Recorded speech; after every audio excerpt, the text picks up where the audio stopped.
Bienvenue dans ce journal de 13 h. Merci de suivre RTI 1. Le monde chrétien célèbre aujourd'hui, dimanche 1er avril, la fête de Pâques. Elle marque le passage de Jésus de la mort à la vie. C'est une des plus importantes célébrations du calendrier chrétien. L'événement suscite des messes spéciales dans les églises. Les financements du Fonds pour l'environnement mondial dans le cadre de la promotion de l'économie verte en Côte d'Ivoire sont effectifs. La maison de l'entreprise CGECI a présenté ses opportunités de financement aux acteurs du secteur privé ivoirien. Et puis en République démocratique du Congo, Félix Tshisekedi a été élu président de l'UDPS, parti de l'opposition. Il est désigné candidat de ce parti à la présidentielle prévue pour décembre prochain. Bonjour à tous. La liberté d'expression, comme toute liberté, elle s'arrête là où elle porte atteinte à la liberté d'une autre personne. La liberté d'expression est un droit fondamental, mais sa pratique est accompagnée d'obligations et de responsabilités. Quelles sont ces obligations quand il s'agit de journalistes, quand il s'agit de la presse? Quelles limites à la liberté de la presse en Côte d'Ivoire? Le procureur de la République, Richard Adou-Christophe, est avec nous pour répondre à ces questions. Bonjour, monsieur le procureur. Bonjour, madame. Merci d'être avec nous. On vous retrouve dans une demi-heure pour parler plus précisément de liberté de la presse en Côte d'Ivoire. Ce dimanche 1er avril, jour de la fête de Pâques, que cette fête de Pâques soit pour chacun un moment de paix et de joie. C'est un message signé Alassane Ouattara, président de la République de Côte d'Ivoire. Les chrétiens commémorent donc aujourd'hui la résurrection de Jésus, un principe fondamental du christianisme. La crucifixion, le passage de la mort à la vie, des symboles forts pour tout chrétien. Et en Côte d'Ivoire, la célébration a été marquée par des prières et des louanges à Dieu. Sephora Zegui et Franck Quadio ont parcouru quelques églises du district d'Abidjan.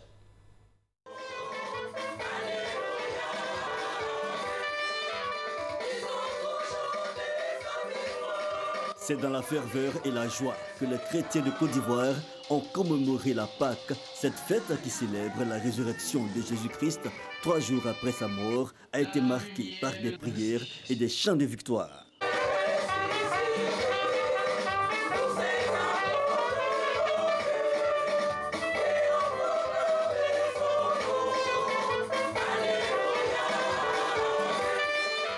C'est une victoire pour tout chrétien parce que Jésus a été ressuscité et Jésus a dominé le monde des ténèbres et il a remporté la victoire.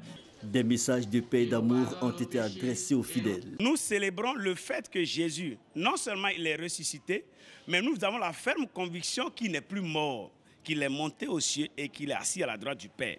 Et c'est ce fait qu'il soit monté sans mourir à nouveau là, c'est ça qui fait de nous les chrétiens le véritable élément de la célébration de Jésus. Je voudrais donc dire aux Ivoiriens de dépasser leur querelle intestine parce que le Seigneur Jésus est venu apporter l'amour. La fête de Pâques est un moment de communion avec Christ et de partage entre chrétiens et non-chrétiens.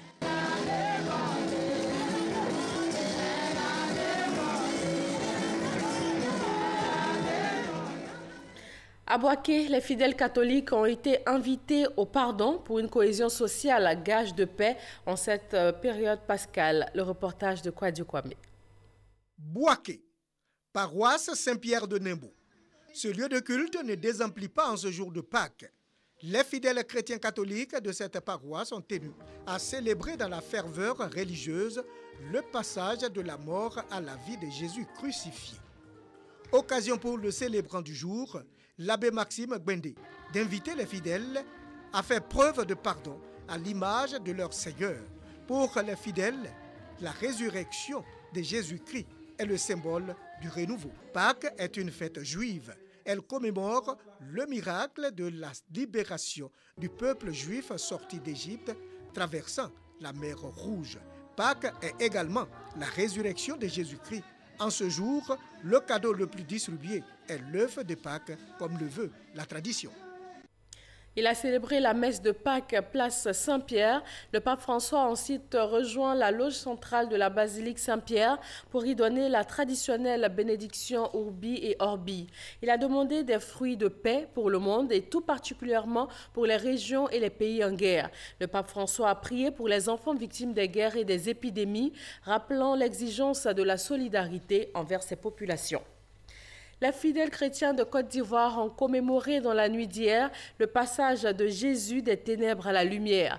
Une célébration qui marque la résurrection du Christ 3 jours après sa mort sur la croix. C'est une invitation au renouvellement de soi et à la conversion. Olivier Riebi et Franck Wadio. Il est plus de 21h, le clergé et les fidèles de la paroisse Saint-Joseph, l'époux d'Abobogar, font leur entrée dans l'enceinte de l'église après une procession avec le siège pascal allumé, symbolisant la lumière du Christ sur les ténèbres. Ampoules éteintes et bougies en main, les paroissiens sont plongés dans un moment de recueillement dans cette veillée pascale qui obéit à un rite particulier. L'origine de cette célébration a un sens profond pour l'Église catholique. Cette fête rappelle déjà dans le passé le passage de la mer Rouge. Vous savez que le peuple juif était en Égypte et Dieu a suscité Moïse pour que ce peuple puisse sortir de l'esclavage pour arriver à la liberté. Tous, nous devons vivre ensemble cette dialectique pascale, mourir à nous-mêmes. Nous sommes invités à faire des pas en arrière, mais des pas en avant, en oubliant cette culture d'affrontement pour épouser la culture de la vie. D'une paroisse à une autre, les textes liturgiques sont identiques. Ils retracent les œuvres de Dieu sur terre, aussi invitent-ils les paroissiens à la conversion et à vivre la vie du Christ ressuscité. La résurrection du Christ est le gage de notre résurrection future. Celui qui est fils de Dieu, celui qui décide de suivre Dieu, ne doit pas avoir peur de quelque chose. Lorsqu'on est avec Jésus-Christ, il faut toujours avoir confiance en lui, marcher dans ses pas. À la cathédrale Saint-André de Yopougon et à la paroisse Saint-Marc des Toits-Rouges, l'heure est à la profession de foi. À Saint-Pierre de Niangon Sud, la joie du Christ ressuscité inonde les cœurs et les fidèles réaffirment leur appartenance. Nous qui sommes ses disciples, ses fidèles, il nous a dit si nous le suivons, si nous prenons notre croix et que nous le suivions, nous aussi, un jour, nous allons connaître la même réalité. Nous passerons de la mort à la vie. Parce qu'aucune personne, aucun génie ne fait cette promesse, sauf le Fils de Dieu, Jésus-Christ. C'est une grande joie qui m'anime parce que mon Sauveur est ressuscité. Il a donné sa vie pour moi et aujourd'hui, il est ressuscité pour moi. Pour nous, à Saint-Pierre, est un événement tout à fait particulier dans la mesure où, comme vous le voyez, l'église est par terre. Et notre slogan ici, c'est « Ensemble, bâtissons notre église ». Le Christ sortant du tombeau vivant, nous pensons qu'avec lui, notre église va ressurgir. Sacrement du baptême, de confirmation et de mariage ont été les autres temps forts de cette veillée pascale à travers le district d'Abidjan. Et on s'intéresse au sens véritable que donne l'Église catholique à la célébration de la Pâque. C'est un reportage signé Sephora Zegui et Moussa Konaté. La Pâque est la fête la plus importante du christianisme. C'est aussi le rappel de la mort et de la résurrection de Jésus, précédé du dernier repas du Christ avec ses apôtres avant son arrestation et sa crucifixion. Le révérend Père Barthélemy nous donne le vrai sens de la Pâque chez les chrétiens catholiques. Si Pâques rappelle la libération du peuple hébreu, c'est une façon de dire que le peuple hébreu est passé de la mort à la vie. Jésus-Christ, en ressuscitant de la mort, donne l'espérance à toute l'humanité du passage de la mort à la vie. Dans l'Église catholique, Pâques est marquée par des symboles. Les différents rites qui marquent les fêtes pascales, c'est essentiellement la célébration de l'Eucharistie, le jeudi saint, au soir. On appelle cela la Sainte Seine. Et le vendredi, c'est la célébration de la croix, marquée par la vénération de cette même croix pour signifier la mort de Jésus-Christ, mais une mort qui va conduire, bien sûr, à la vie. Et maintenant, samedi, dans la nuit du samedi, c'est la lumière de la résurrection. Cette fête dure 7 jours. Le repas pascal est un moment de joie pendant lequel les chrétiens mangent traditionnellement de l'agneau. Cela fait référence à la Pâque juive et à l'agneau immolé avant que les Juifs quittent l'Égypte où ils étaient captifs. La célébration de la Pâque en Côte d'Ivoire donne lieu à de nombreux déplacements de population. Pour la sécurité des usagers de la route, l'Office de sécurité routière OSER a initié en cette période une campagne de sensibilisation intensive. Les conducteurs sont appelés à la prudence. Isaïo. Une campagne de sensibilisation intensive à la sécurité routière à l'approche de la fête de Pâques. Initiée par l'Office de sécurité routière, OSER, cette campagne, dont le lancement a eu lieu à Anani, sur l'autoroute de Grand Bassam, vise à sensibiliser les conducteurs à la prudence sur les routes. Avec un minimum de prudence et de responsabilité, tous ces usagers de la route peuvent garantir à notre pays une fête joyeuse, sans tache ni larmes. Les acteurs du transport saluent l'initiative de l'OSER. Il nous revient de tout mettre en œuvre pour avoir des véhicules mécaniquement au point, des véhicules qui soient bien entretenus et que nos conducteurs soient bien tenus. La sensibilisation commence par la prudence. Plus la sécurité est renforcée, mieux les assureurs vont se porter. Pour réduire les accidents sur les routes, l'OSER vient de se doter d'un radar électronique installé sur l'autoroute de Grand Bassam. C'est un radar qui a une capacité de stockage de plus de 50 000 images, qui a la capacité de transmettre les messages d'infraction, c'est-à-dire les images, dans un centre. La fête de Pâques est une période où les populations se déplacent massivement à l'intérieur du pays. C'est aussi la période où l'on enregistre le plus d'accidents sur les routes. Les autorités ivoiriennes ont appelé les conducteurs à un comportement citoyen au volant. Au-delà de contribuer à préserver les vies humaines, cet instrument moderne prendra une part active dans l'avènement de l'Ivoirien nouveau, tel que prôné par son Excellence M. Alassane Ouattara, président de la République. Ce type d'Ivoirien, en ce qui nous concerne,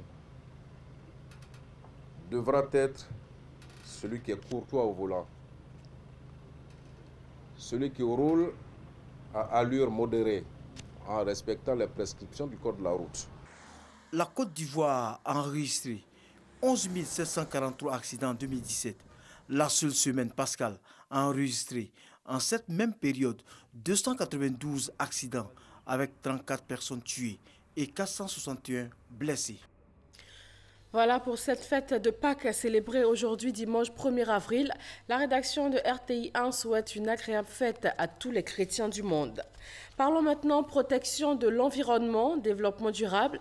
Des experts et 1 millier d'acteurs du secteur des énergies renouvelables se réunissent dans la capitale économique ivoirienne. Du 9 au 12 mai prochain, ils vont travailler sur les solutions de développement des énergies renouvelables en Côte d'Ivoire. Le reportage de Cheikh Koné. D'Ivoire et le reste de l'Afrique subsaharienne enregistrent à peine 50% du taux d'électrification, loin derrière l'Afrique du Nord, qui affiche un taux de couverture de 99%. Ce déficit électrique cause à l'ensemble du continent une perte annuelle de 2 à 4% du produit intérieur brut et constitue une entrave à l'investissement, à l'industrialisation, à la création de l'emploi et à la richesse. Ce salon sera donc l'occasion d'ébaucher des pistes de solutions. La plénitude de la couverture en électricité. Alors, le Maroc est un pays qui est à 99% électrifié et d'autres pays qui vont venir certainement qui ont un taux plus élevé que le nôtre.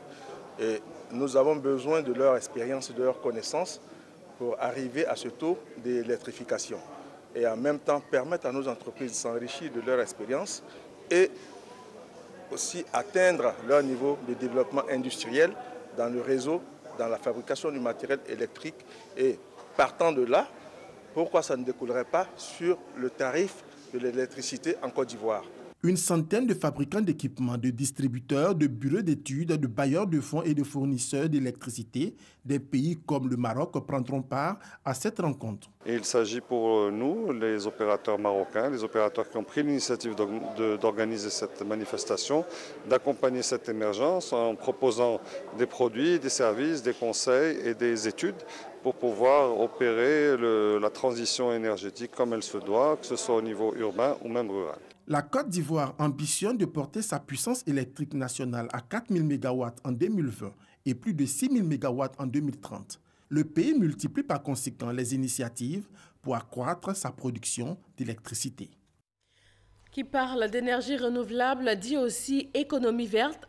Les financements du Fonds pour l'environnement mondial dans le cadre de la promotion de l'économie verte en Côte d'Ivoire sont effectifs. Pour en faire bénéficier ses membres, la maison de l'entreprise CGECI a présenté aux acteurs du secteur privé ivoirien les opportunités de financement. Nadia Edja et Cheikh Kone. Gestion biologique de salades d'eau douce, construction de centrales fournissant l'électricité solaire dans le Zanzan avec en prime des dons de congélateurs bio aux populations. Autant de projets qui illustrent bien le concept d'économie verte en Côte d'Ivoire. Une économie qui vise le bien-être et l'équité sociale tout en réduisant les risques environnementaux et biologiques. Point focal opérationnel du Fonds pour l'environnement mondial, FEM, en Côte d'Ivoire, Bakayoko Kone a présenté les diverses opportunités à saisir pour les porteurs de projets tout en rappelant les conditions. Il faut que votre projet ou programme soit dans les domaines cités. Le FEM finance dans plusieurs domaines. On peut citer certains, le changement climatique, la biodiversité, les eaux internationales. Le montant des subventions varie entre 27 500 000 francs CFA et plus d'1 milliard de francs CFA pour les fonds sous forme de dons. Pour les fonds hors dons, le montant attribué se détermine en fonction du projet, avec une période de grâce de 10 ans et un taux d'intérêt compris entre 0,25 et 0,75%. Ce qu'on voulait, c'est avoir quelque chose de pratique. Les entreprises vont voir réellement comment on remplit un dossier, comment on soumet ce dossier et comment on suit l'exécution de ce dossier. Au terme de cette rencontre, le secteur privé ivoirien espère soumettre au moins 10 projets s'inscrivant dans le cadre de l'économie verte. Rappelons que depuis sa création en 1991, le FEM a appuyé plusieurs projets verts en Côte d'Ivoire pour un montant total de plus de 150 milliards de francs CFA. Le ministère de l'Intérieur veut inscrire la lutte contre le racket au chapitre priorité pour les communes ivoiriennes. Un projet pilote d'installation des comités de lutte contre le racket a été mis en place il y a de cela 2 ans. Le bilan est jugé satisfaisant et l'heure est aujourd'hui au renforcement des capacités de ces comités. Michel Digré. Après l'éligibilité de la Côte d'Ivoire au programme Compact du Millennium Challenge Corporation, le suivi de sa mise en application nécessite le maintien au vert de plusieurs voyants dans différents secteurs. Au niveau du ministère de l'Intérieur, l'indicateur « Contrôle de la corruption » est une priorité. Il a décidé de mener la lutte contre le racket. Le racket, pour nous, c'est la petite corruption qui peut être le fait d'agents véreux ou même de responsables de la société civile ou du secteur privé, pour des services qui normalement sont gratuits. Dans le cadre de la lutte contre le racket dans les collectivités décentralisées, un projet pilote a permis d'installer des comités dans certaines communes. Ces comités sont des plateformes de traitement de toutes les questions liées à la bonne gouvernance par l'amélioration de l'indicateur contrôle de la corruption. Aujourd'hui, afin de permettre à ces comités d'être opérationnels, il est nécessaire de leur donner les outils indispensables à la réussite de leur mission. Toutes les actions menées au plan national semblent porter des fruits. Je peux dire que le premier résultat tangible, c'est l'indice de perception au niveau de la corruption que certaines agences ont pu déceler pour la Côte d'Ivoire. Nous sommes, avec le Sénégal, les 2 pays qui, depuis une dizaine d'années, ont réussi à faire comprendre aux populations, aux élites, que la corruption, il faut vraiment la combattre. Pour accroître ses performances, le ministère de l'Intérieur veut renforcer les capacités des comités communaux de lutte contre le racket. Cette formation devrait permettre de donner aux participants des outils d'élaboration d'un plan d'action efficace, mais surtout de les instruire sur les méthodologies de dénonciation. La journée internationale de l'éducation de la fille a été célébrée au lycée Jeunes Filles de Yopougon. Le thème cette année, investir dans l'éducation de la fille pour une émergence équitable et durable. L'objectif du gouvernement ivoirien est d'assurer d'ici 2020 une éducation de qualité aux enfants de Côte d'Ivoire. Sephora Zegui et Cheikh Koné. Un rapport des Nations Unies fait état de ce que 130 millions de filles dans le monde n'ont pas accès à l'école. Plus d'1 million de filles en Côte d'Ivoire ne vont pas à l'école, selon le même rapport. Chaque année, l'Organisation des Nations Unies consacre une journée à la jeune fille. Objectif, œuvrer pour la scolarisation de la jeune fille. Investir dans l'éducation de la fille pour une émergence équitable et durable, c'est le thème de cette année.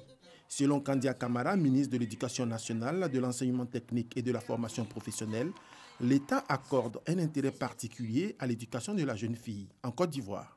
Le plan stratégique de l'éducation des filles, en pointant du doigt les difficultés inhérentes à la vulnérabilité de la fille et aux pesanteurs socio-économiques, montre combien est délicate la scolarisation de la fille. Engageons-nous tous pour l'éducation de nos enfants, singulièrement de la petite fille.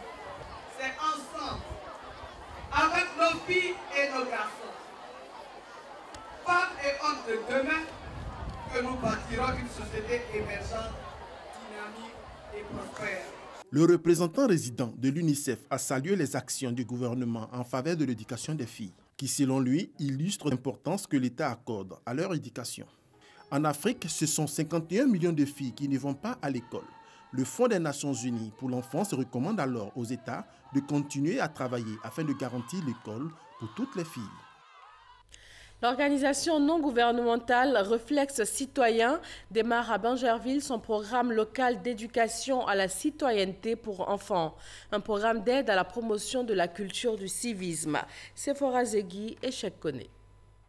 Respect de l'autre, tolérance et droit à la différence. C'est autour de ce thème que 2 guides religieux ont instruit les 210 pensionnaires de l'orphelinat de Bingerville. À ces enfants dont l'âge varie entre 7 et 11 ans, il a été expliqué comment la diversité dans la société est source de richesse. On nous a dit que la tolérance est de vivre en paix avec les uns les autres. Au cours de cette activité, les orphelins ont participé au jeu de cartes et à l'interprétation de sketchs.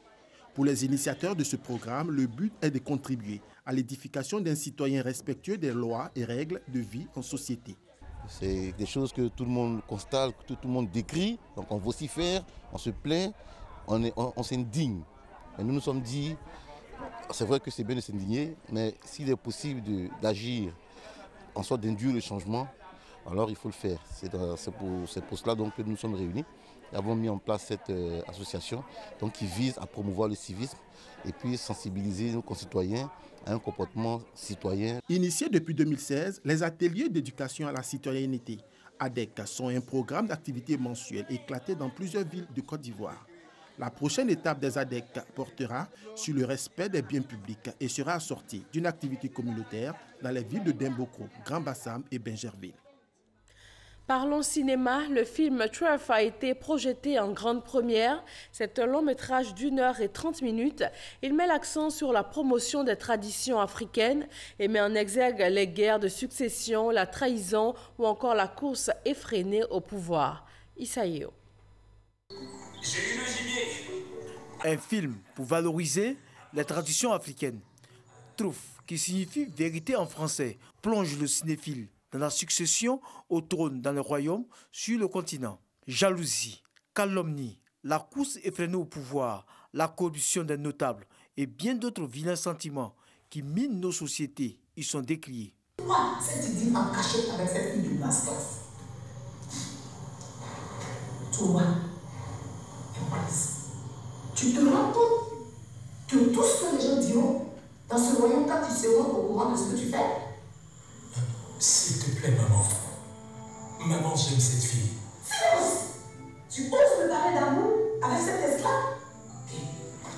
Heureusement que j'ai Ce film témoigne de la vitalité de la coopération sud-sud avec la participation d'acteurs nigérians. Je pensais que c'est une grande puissance le Nigeria en matière de cinéma.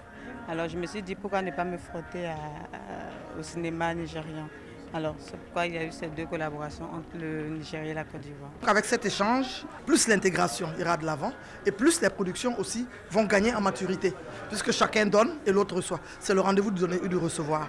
Les têtes couronnées et le public saluent l'initiative de la productrice. J'ai vraiment aimé. J'encourage la réalisatrice et encore les acteurs. C'est un très bon film. Nous en avons été vraiment émerveillés. Il y a une lutte entre deux cousins qui luttent le même trône. Et toujours, il y a l'esprit malin qui est quelque part. En tout cas, le trône revient à celui qui le mérite. Trouve, ce film d'1h30 sera bientôt disponible dans les salles de cinéma. Dans l'actualité internationale en République démocratique du Congo, Félix Tshisekedi a été élu président de l'UDPS, parti de l'opposition. Il est désigné candidat de ce parti à la présidentielle prévue pour décembre prochain. La cérémonie de son investiture a eu lieu hier samedi à Kinshasa.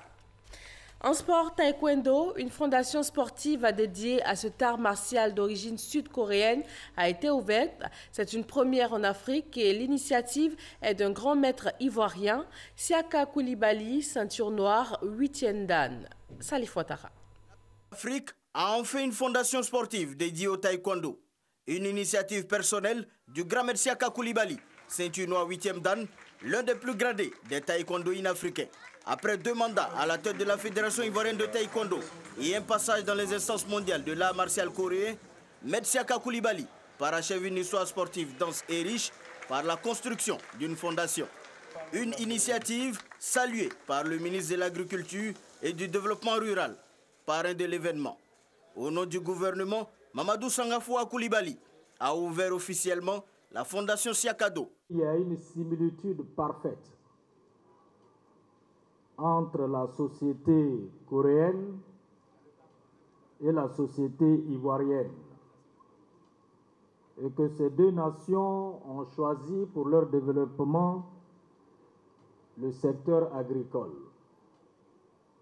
Et que pendant les années 60, la Côte d'Ivoire et la Corée étaient pratiquement au même niveau. Aujourd'hui, nous sommes heureux de constater les progrès que votre pays a réalisés en s'appuyant sur le secteur agricole. Le grand maître Kim Young-tae, qui est le père du taekwondo ivoirien, a rehaussé de sa présence cette cérémonie en venant spécialement des États-Unis d'Amérique, tout comme Patrick Remarque, l'un des grands champions ivoiriens du taekwondo.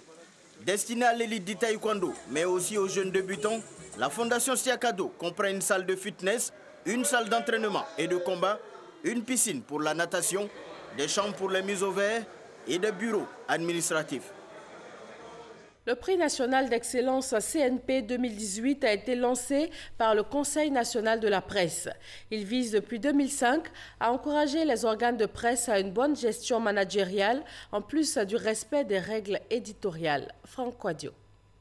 Bientôt le prix d'excellence, édition 2018, décerné par le Conseil national de la presse. Le 27 avril est choisi et seront récompensées la meilleure entreprise de presse éditant le meilleur journal d'information générale et la meilleure entreprise éditant le meilleur journal d'information spécialisé. La presse d'information générale, c'est, on va dire, les quotidiens qui donnent chaque jour des informations venant de tous horizons. Et la presse spécialisée, on va donner un exemple. Le sport, par exemple, c'est une presse spécialisée. Et comme les deux presses ne prennent pas les mêmes risques vis-à-vis du code d'éthique de déontologie, donc nous avons estimé qu'il fallait les différencier et primer la presse d'information générale d'une part et la presse spécialisée d'autre part. Une fois le résultat proclamé, sera connue la personne physique ou morale récipiendaire du prix spécial CNP pour ses actions en faveur du secteur de la presse. Les critères de ces différents prix se sont entre autres publiés régulièrement depuis au moins 2 ans, avoir une hausse de publications régulières ou encore respecter la convention collective sur les normes salariales. Le prix d'excellence CNP, lancé en 2005, est réservé aux entreprises de presse exerçant légalement. Et en Côte d'Ivoire, il existe 66 entreprises de presse générant 84 publications à l'exception des publications à caractère pornographique et les publications gratuites. Dans 2 jours, le 3 mai donc, les journalistes du monde entier vont célébrer la 24e journée mondiale de la liberté de la presse. Selon le rapport 2017 de Reporters sans frontières, la Côte d'Ivoire est classée 86e sur 180 pays pour la liberté de la presse. Le pays enregistre un progrès en la matière. Mais que renferme réellement cette notion de liberté de la presse? Quelles en sont les limites et quelles garanties pour une presse libre en Côte d'Ivoire? Quelle juridiction en la matière dans le pays et quel est le rôle du procureur dans tout ça? Il est avec nous pour répondre à toutes ces questions. Rebonjour, monsieur le procureur. Rebonjour, madame. Alors, la liberté de la presse, que renferme cette expression qui est très utilisée aujourd'hui? Je vous remercie, madame. Je voudrais d'abord souhaiter une très bonne fête de Pâques à tous les Ivoiriens. Merci. La liberté de la presse est liée à la liberté d'expression. En réalité, c'est la non-expression qui est un problème. Vous voyez, je donne une image, un bébé qui naît et qui ne crie pas, c'est pathologique, donc il faut trouver des solutions. Les sages-femmes ont toutes les voies et actions pour trouver des solutions. L'expression, c'est ce qui est commun à toutes les personnes humaines. Mais il faut également reconnaître que cette expression-là a nécessairement des limites parce que la liberté d'une personne s'arrête là où commence celle des autres. C'est le poète Jean-Paul Sartre qui l'a dit. Mais c'est également valable pour la presse. Donc, il y a la liberté, mais à condition que ça ne heurte pas les lois. D'accord. Alors, comment les journalistes eux-mêmes perçoivent cette notion de liberté de la presse? Nous allons suivre un reportage et revenir en parler tout de suite après. Franck Quadio. 2017, la Côte d'Ivoire, classée auparavant 86e sur 180 pays pour la liberté de la presse, passe à la 81e place selon le classement de Reporters sans frontières. Le pays sortant d'une crise post-électorale, c'est un motif de satisfaction qui augure d'amélioration sur le long terme. Une thèse réfutée par une partie de l'opinion, surtout quand l'examen du projet de loi sur la presse adopté en commission tarde à être adopté en plénière. Ce qui cristallise, selon certains observateurs, les positions tranchées sur la question de la liberté de la presse. Mais il y a une chose sur laquelle tous s'accordent, c'est la nécessité de la prise en compte par les probables nouvelles dispositions de la question des nouveaux médias. Il va s'agir de mieux réguler les réseaux sociaux et autres blogs. Aujourd'hui, le constat, c'est que les réseaux sociaux sont en train de dégarnir un peu l'image de la presse ivoirienne. Beaucoup de gens s'autoproclament journalistes aujourd'hui et à travers les blogs, à travers les publications, en fait, il y a des dérapages. Comme les réseaux sociaux surtout sont tellement ouverts, on a l'impression qu'on peut tout écrire, on peut tout dire. Alors qu'il y a des restrictions, c'est-à-dire que notre liberté aussi dépend de l'application de la loi telle qu'elle a été édictée. En 2004, la presse en ligne n'était pas développée, donc la loi n'avait pas pris en compte cette presse. Mais en 2017-2018, vous constatez, la presse occupe désormais la presse en ligne et la loi de 2017 tient compte de la présence de cette presse et a pris des dispositions pour que le CNP puisse intervenir et réguler cette presse. La question de la responsabilité des médias sociaux au cœur des interrogations, les acteurs reconnaissent leur rôle. Nous-mêmes journalistes, nous les professionnels des médias, on sait utiliser les réseaux sociaux. Je pense que ceux qui n'ont pas leur place sur ces médias-là vont disparaître. Et au-delà des réseaux sociaux, la problématique de la responsabilité des journalistes et de l'État. Nos hommes en armes n'hésitent pas à confondre les journalistes aux manifestants. Parce que dès que le journaliste est sur le terrain en train de prendre ses informations, de prendre ses images ou même ses prises de vue, on a l'impression qu'il se trouve forcément de l'autre côté et tout le monde est confondu. Et donc sur ce plan, je pense que la liberté d'expression n'est pas effective.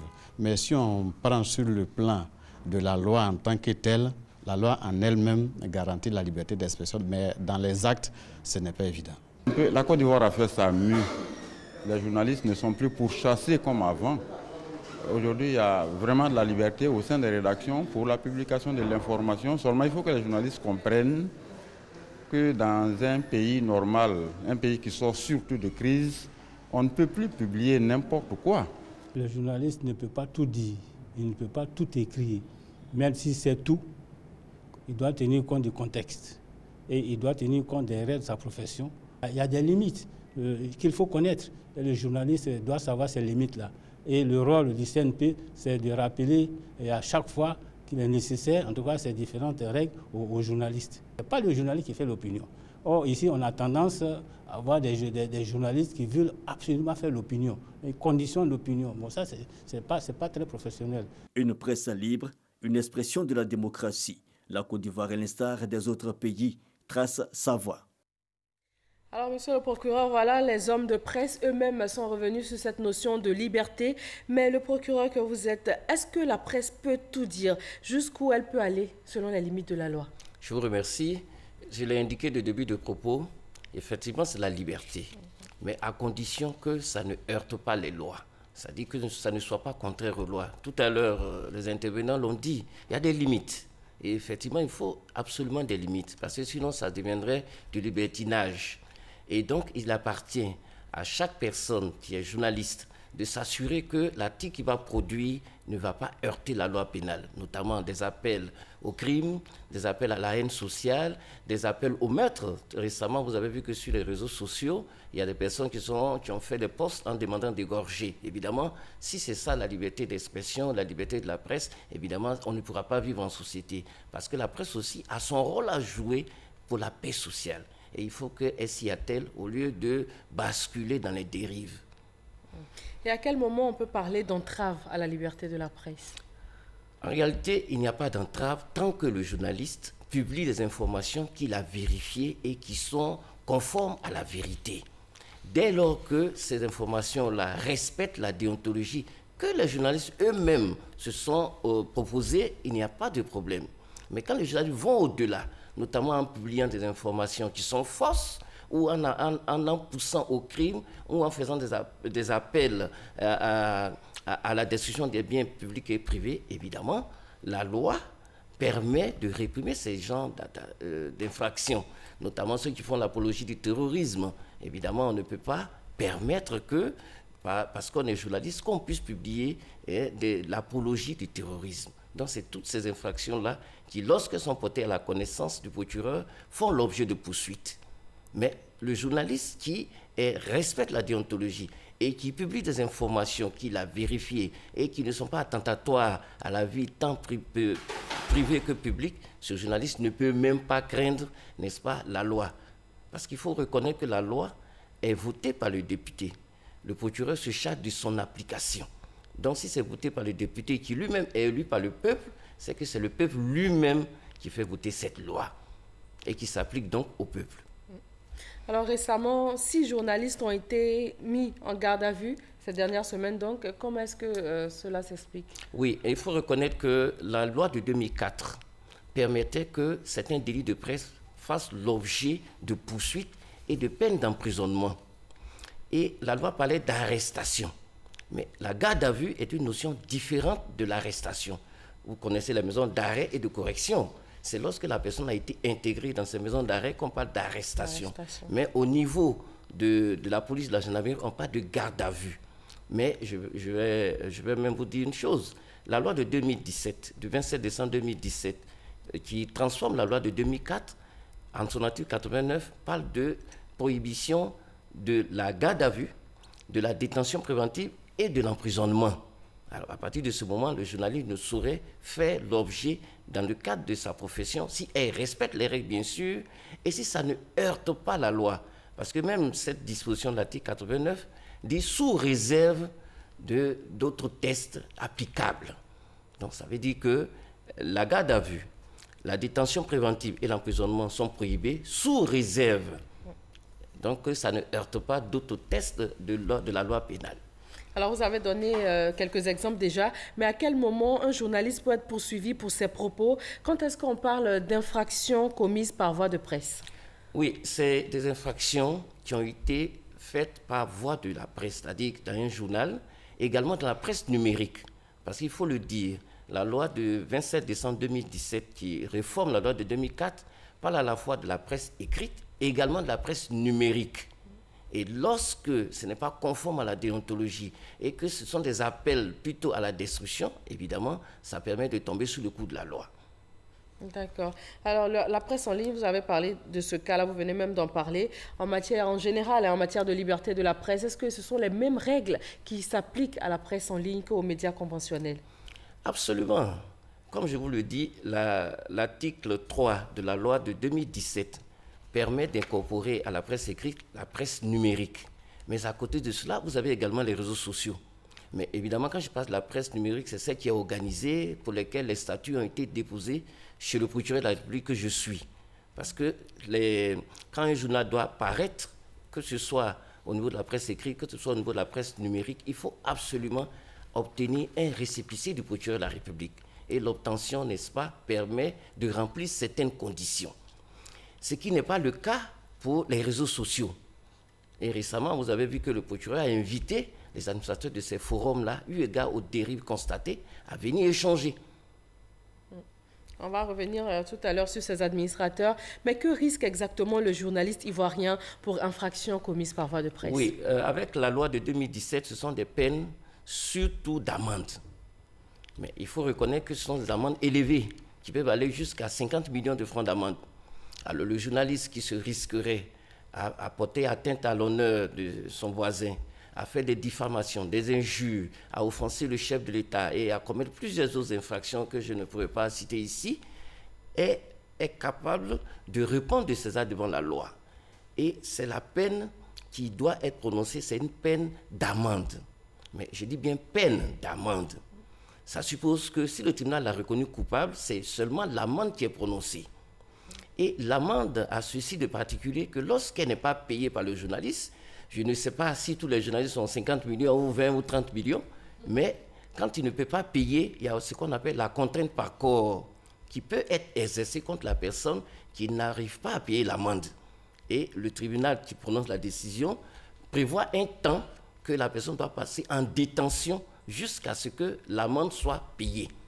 Remplacement de la somme d'argent. Absolument. Vous avez rencontré, sensibilisé des administrateurs de groupes ou forums sur les réseaux sociaux. Pourquoi ce besoin? Oui, je vous l'ai indiqué tantôt, il y avait une dérive des réseaux sociaux. Les réseaux sociaux, à l'origine, ont été créés pour pouvoir interconnecter les personnes, échanger des vidéos, échanger des documents, faire des rencontres. Mais qu'est-ce que nous avons constaté en Côte d'Ivoire? Dans un premier temps, ces réseaux sociaux ont été utilisés par le phénomène de ce qu'on appelait les brouteurs, c'est-à-dire des hommes qui se cachent derrière des photos de jeunes filles et qui font des escroqueries à mariage. Lorsque nous avons créé des structures pour les pourchasser, les rattraper, ils ont changé. Ils ont fait donc les transactions électroniques. Parce qu'aujourd'hui, par Internet, vous pouvez payer des marchandises, mais il faut, lorsque vous avez reçu la marchandise, il faut pouvoir en payer le prix. Et certaines personnes ont estimé que c'était plus simple de ne pas les payer. Donc, la loi a permis de les réprimer. Et lorsque nous avons commencé à pouvoir pourchasser toutes ces personnes qui utilisaient de façon indélicate les réseaux sociaux, c'est devenu maintenant une foire aux injures ou des appels au meurtre, au crime, et c'est inacceptable. Donc, il fallait absolument, parce qu'il y a des administrateurs de certains forums qui sont déjà identifiés par la direction de l'informatique et des traces technologiques. Nous leur avons fait appel pour que nous puissions échanger, parce qu'il n'est de l'intérêt de personne de détruire le bien que nous avons, la Côte d'Ivoire. Donc il était important de se retrouver, de les sensibiliser, de faire les relectures des lois et des textes applicables, et puis de collaborer pour un Internet sûr et qui puisse permettre à nos enfants de pouvoir se construire un avenir. Est-ce qu'il est prévu ce genre de rencontre avec la presse? Également, oui. Si la presse en fait la demande ou si les besoins se font sentir, nous sommes disposés. Parce que ce sont des tests de loi. Et comme je l'ai indiqué, ce sont les députés de la représentation nationale qui font les tests. Et quand les faits sont pris, ils sont publiés au journal officiel. Et à partir de ce moment, l'adage, nul n'est censé ignorer, la loi est donc applicable. Mais combien sommes-nous qui faisons un tour au service des journaux officiels ou qui nous informons, même les journalistes qui ont lutté pour que la loi de 27 décembre 2017 soit prise, combien de journalistes l'ont lu en intégralité. Donc il est important de temps en temps de pouvoir faire une lecture, parce que toute activité est réglementée. Il s'agit donc de temps en temps de s'arrêter, de relire les textes afin de pouvoir se faire une idée et de travailler en toute efficacité. D'accord, et c'est sur cette invitation que nous allons mettre fin à notre entretien. Merci, monsieur le procureur. Avec vous, nous avons parlé de liberté de la presse en Côte d'Ivoire. Merci d'être venu et bonne fête de Pâques à vous. Merci, madame. Merci à tous de nous avoir suivis. Excellent dimanche, Pascal. Je vous retrouve pour le journal de 20h.